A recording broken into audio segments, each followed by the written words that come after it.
Hello,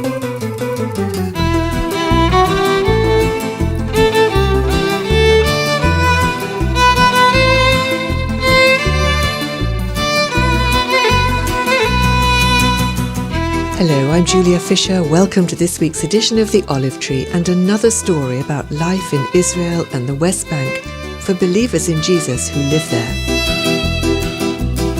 Recently, I was in Netanya, a city just north of Tel Aviv in Israel. There's a Messianic congregation there called Beit Asaph, where Evan Thomas is the pastor. Within the congregation is a young man called David van Oukerk.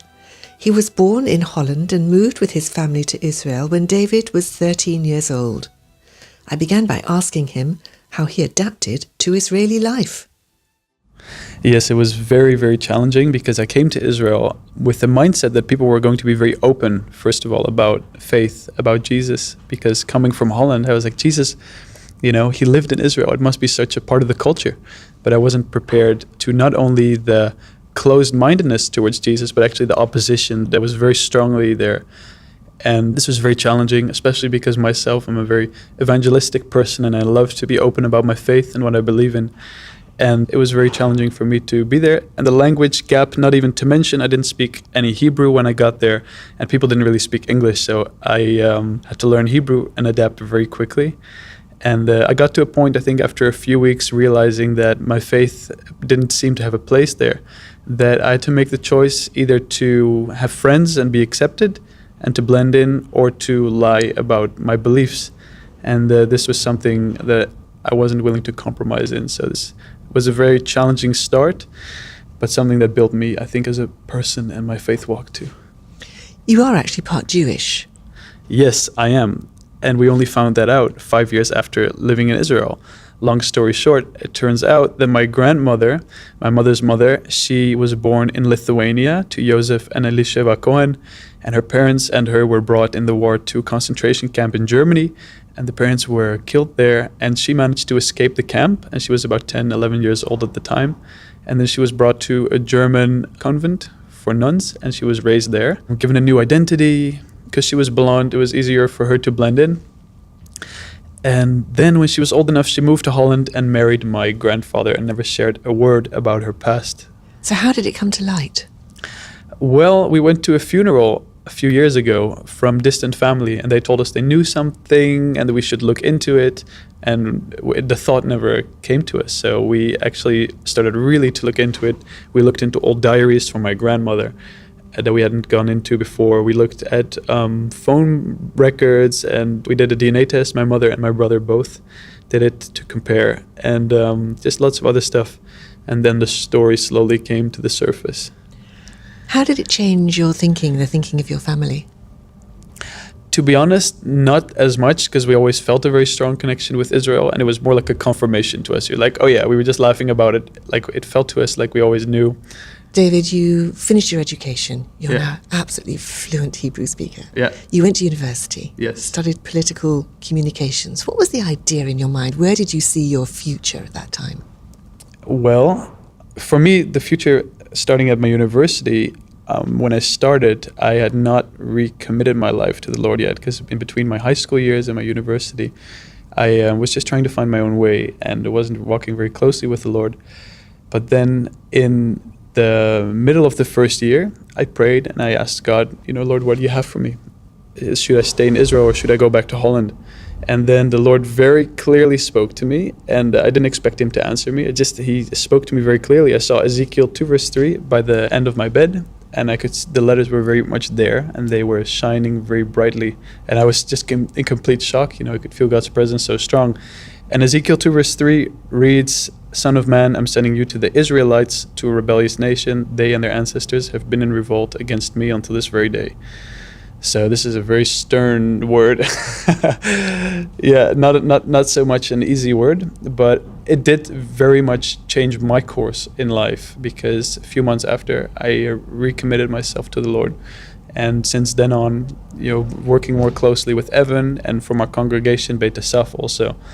And lots of questions came to my mind about what are God's plans for Israel? How do the Arabs are part of that? How are other nations part of that? So it's been a very long process of tackling some very challenging questions that come up. I'm going to ask you a really big question now because I think you have the answer. One of the reasons for this program is to share with our listeners what God is doing here in Israel and the wider Middle East. It's not about the conflict, it's not about politics. So if I was to ask you that now in the context of what you're doing within this congregation and mission, what would you say? I would say that I believe God is doing a reconciliation work, but not reconciliation as the end result. I really believe that reconciliation, something the Lord has been highlighting, is not all coming together and standing in the same place, but it's all coming together because we're all running the same direction. And I feel like God is speaking very clearly this time which direction He's going here in Israel, and that it's time also to be more open about our faith, and that the Israeli culture is becoming more open to hear about Jesus. And I can see this has been a stern change the past 3 years in particular in regards to the openness of the people here. So to make it short, I really believe that this is a season where God is calling us to let us set aside our differences and to follow after the direction that He is setting out for us. Yeah, the Lord is speaking to this to young and old leaders I can see all over Israel. You are part of Beit Asaph, as you say, and the pastor here, Evan Thomas. And I'm hearing that you are putting together groups of young adults, Jewish believers, alongside Arab, Palestinian Christians. And you're mixing Germans into that mix as well. And you're going to Germany on mission trips. You're going out of the country. Yes. So about a year and a half ago, Evan shared with me that they are starting a new program, because I've been on different reconciliation initiatives before, and it was very good for me, but it was more coming together for the sake of coming together. And I feel like with this new idea that he was sharing, it just felt more than that. It felt like we are coming together with another added dimension, a reason. And it's Arabs, Messianic, and Germans, believers, coming together for the purpose of mission and the purpose of reaching out and sharing the message. Well, actually becoming the message more than only sharing the message, because the focus of the trip is also on demonstrating the testimony of our unity to the people around, and sharing God's love with people on the streets or with refugees that we meet, or in a soccer game, or in different ways. And I think this is something very powerful. So this summer, you were part of that team. What was your experience? To me, this summer, it felt different than the year before. It felt like last year's program was focusing more on sharing a message, maybe a message that we were trained to share. But I feel like now this year, something more revolutionary actually happened. I feel like local Israelis, Arabs, Jews, and Germans together sharing a message of hope is something that is so powerful. And you can't argue with someone's personal experience. And I feel like this year it was much more about what our personal experiences were and how our faith and how God built bridges between us. I feel like there was much more fruit. There were many more good conversations we had with people, many more people that were open for prayer also. And to me, it felt like maybe the tip of the iceberg of something, that God showed us a glimpse of something that He's doing, or the direction that He's taking people in Israel. Tell me about some of the surprises that you had. Yeah, there were many things that we could not have anticipated. So I think, because I'm just comparing it also with the year before, this past year, I feel like because we took maybe a lot more risk with sharing our personal story and also approaching people for prayer, maybe opened up more room also for some interesting experiences. So we definitely had some really powerful testimonies. One of them was me and this Arab girl were on the street walking, and then we saw this guy walking with a cane. And then we walked up to him and we asked him, like, hey, what's going on? And our German friend actually was there too, and there was translating. And we asked him, like, hey, what's going on? And he said he's missing 7 centimeters of bone in his arm. That's why he can't move his arm properly. And then me and the Arab girl, we both put our hand on his shoulder, and then we prayed, and we literally we felt the bone grow out in the moment. And he could move his arm again, and it was such an ecstatic moment. You know, we looked at each other, we were like, wow. To me, maybe this felt like a glimpse of something, maybe a prophetic thing that God is doing in the future also, hand in hand, you know, with Arabs, you know, with people from all nations coming together and just blessing people on the street and praying for the sick. And I feel like, yeah, that God is moving through that really powerfully. So is it the case that there is an added dimension, there's something powerful when Jew and Gentile, Jew and Arab work together, worship together? I think there is, and I think there is also for very obvious reasons. A lot of the world conflict revolves around the conflict between Jew and Arab, and the Middle East today is very much defined also by this problem.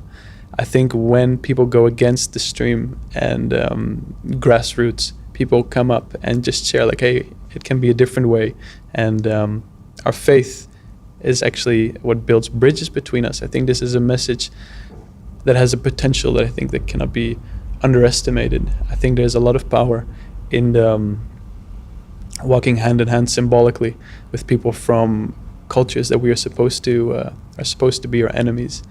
So what are you doing regarding plans for the future? What's in the pipeline? I'm the new director also of Yad B'Yad 1, so the trip that we're talking about now is Yad B'Yad 2, but there's also another trip which is young Israelis, teenagers before the army, and young Germans, believers, coming together to spend a week first in Germany and then going to different concentration camps. And also for this, we feel we want to have more of a focus also on potential, on reaching out to other people, instead of coming together and only speaking. We feel like this is a model, I feel like, that could work in a lot of different contexts with a lot of different backgrounds and people groups coming together with a mission and looking at the scriptures for that. So I think this can be applied in many ways. So the potential of it, I think, is still yet to be discovered. But I feel like as more and more people become aware of how God is using this context, I think it's going to be very exciting times. You've been listening to David van Oukerk, a young believer living in Israel who's excited about what God is doing there.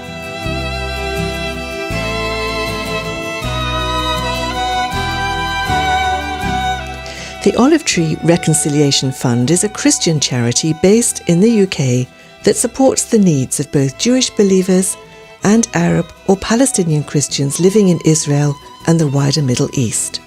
If you'd like to know more about our work through our bi-monthly newsletter, including news about our upcoming tours, please either visit our website www.olivetreefund.org or write to me, Julia Fisher, OTRF, PO Box 402, Billingshurst, RH14 4BQ in the UK. Meanwhile, join me at the same time next week for another story from the Olive Tree. Until then, goodbye.